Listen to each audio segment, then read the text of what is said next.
everyone. Welcome back to Llama's Moments channel. Today we will be discussing about some important topics you need to know in aviation management that will stay forever with you. The following topics will be covered in your aviation management studying years and you'll need them in your future aviation career. The first topic is the ICAO 19 annexes, which will be discussed today. The second topic is the freedoms of the air. The third topic is the aviation alphabets. For now, let's start discussing about today's topic, the ICAO 19 annexes.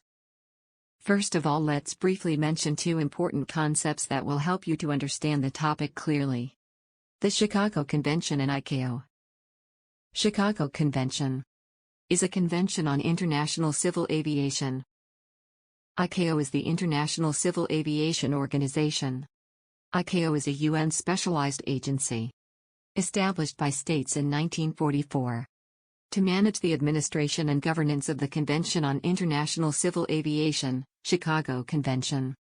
ICAO has standard and recommended practices, which contain 19 annexes. And now to our main concern, the 19 annexes. I will define and explain them. So let's go.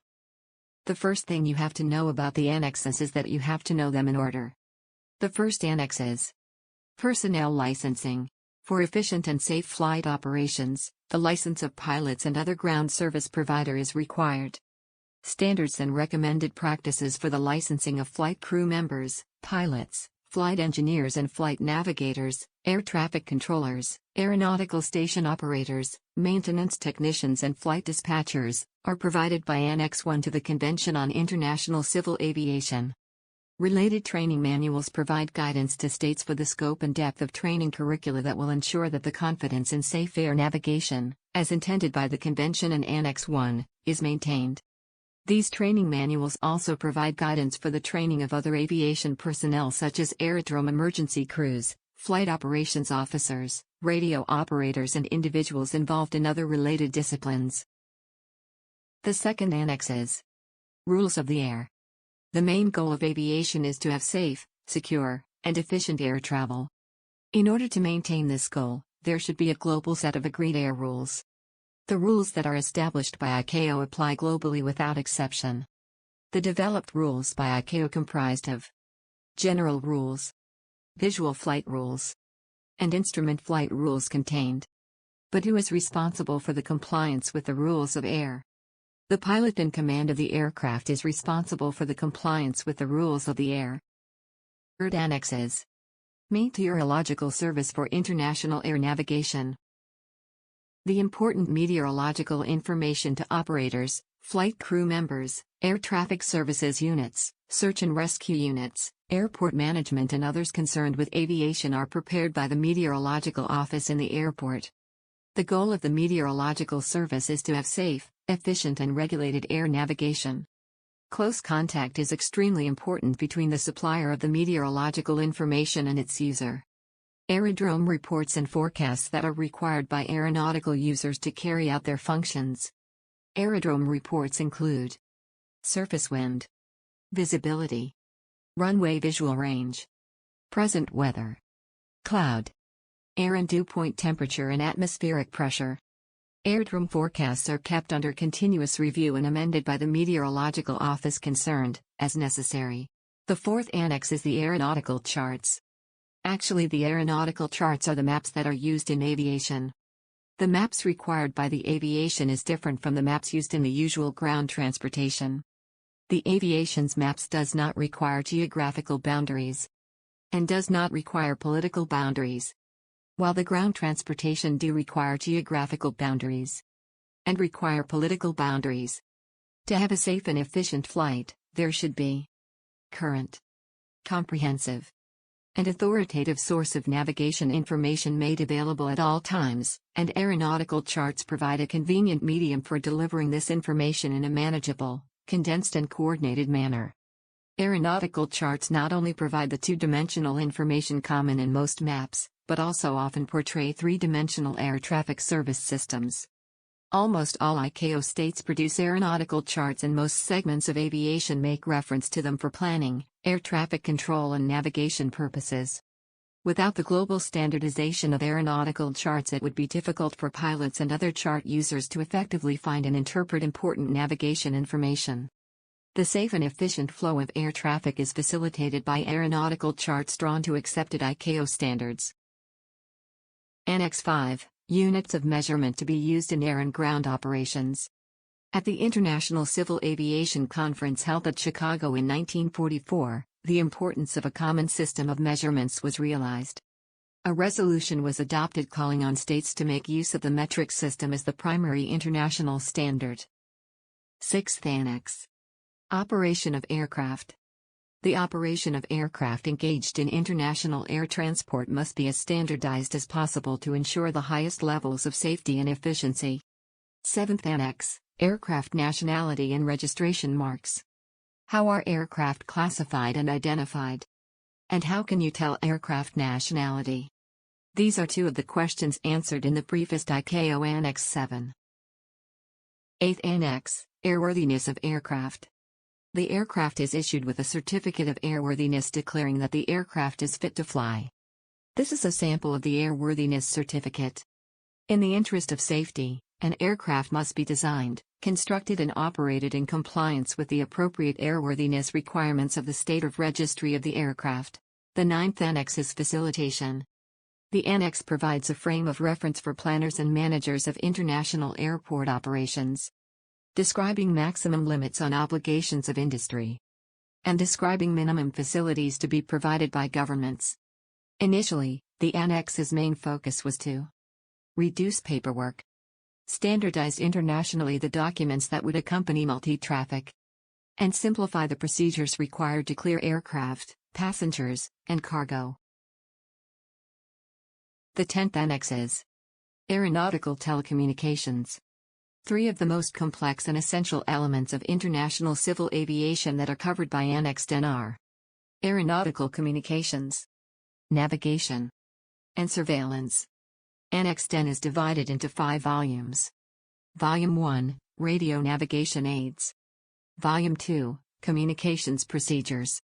Volume 3, Communication Systems.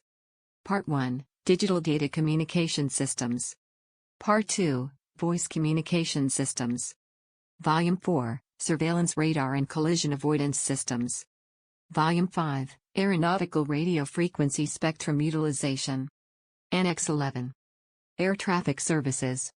Air traffic services made of air traffic control, flight information, alerting services, which together comprise air traffic services, rank high among the indispensable ground support facilities, which ensure the safety and efficient operation of air traffic throughout the world. The prime objective of air traffic services, as defined in the Annex, is to prevent collisions between aircraft, whether taxiing on the maneuvering area, taking off, landing, en route or in the holding pattern at the destination aerodrome. Annex 12.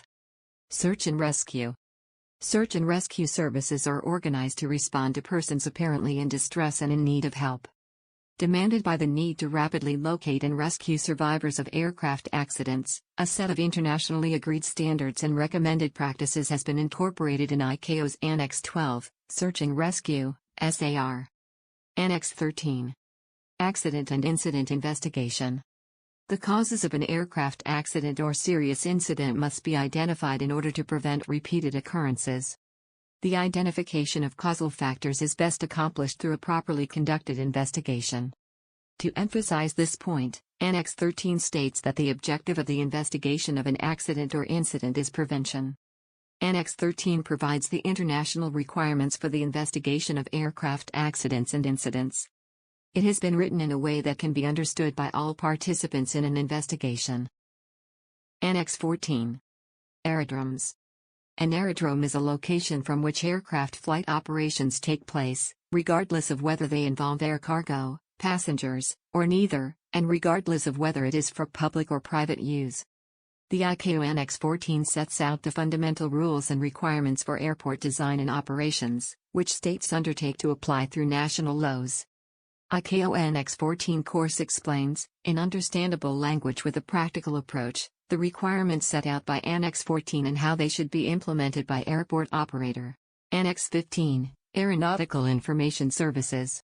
The object of the Aeronautical Information Service is to ensure the flow of information necessary for the safety, regularity and efficiency of international air navigation. Annex 15 defines how an Aeronautical Information Service shall receive and/or originate, collate or assemble, edit, format, publish/store and distribute specified aeronautical information/data. The goal is to satisfy the need for uniformity and consistency in the provision of aeronautical information/data that is required for the operational use by international civil aviation. Annex 16. Environmental Protection. Annex 16 Environmental Protection deals with the protection of the environment from the effect of aircraft noise and aircraft engine emissions. Annex 17. Security, safeguarding international civil aviation against acts of unlawful interference. The dramatic increase in crimes of violence which adversely affected the safety of civil aviation during the late 1960s, resulted in an extraordinary session of the ICAO Assembly in June 1970. Annex 17 is primarily concerned with administrative and coordination aspects, as well as with technical measures for the protection of the security of international air transport, requiring each contracting state to establish its own civil aviation security program with such additional security measures as may be proposed by other appropriate bodies.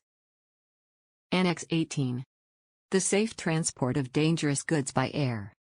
More than half of the cargo carried by all modes of transport in the world is dangerous cargo, explosive, corrosive, flammable, toxic and even radioactive. These dangerous goods are essential for a wide variety of global industrial, commercial, medical and research requirements and processes. Because of the advantages of air transport, a great deal of this dangerous cargo is carried by aircraft. ICAO recognizes the importance of this type of cargo and has taken steps to ensure that such cargo can be carried safely. Annex 19. Safety Management. During the ICAO High-Level Safety Conference 2010, the development of an annex dedicated to safety management was proposed.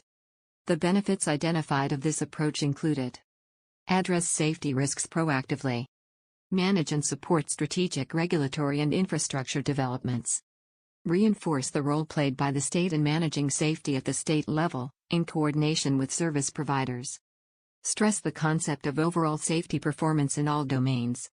I hope this video was beneficial for you.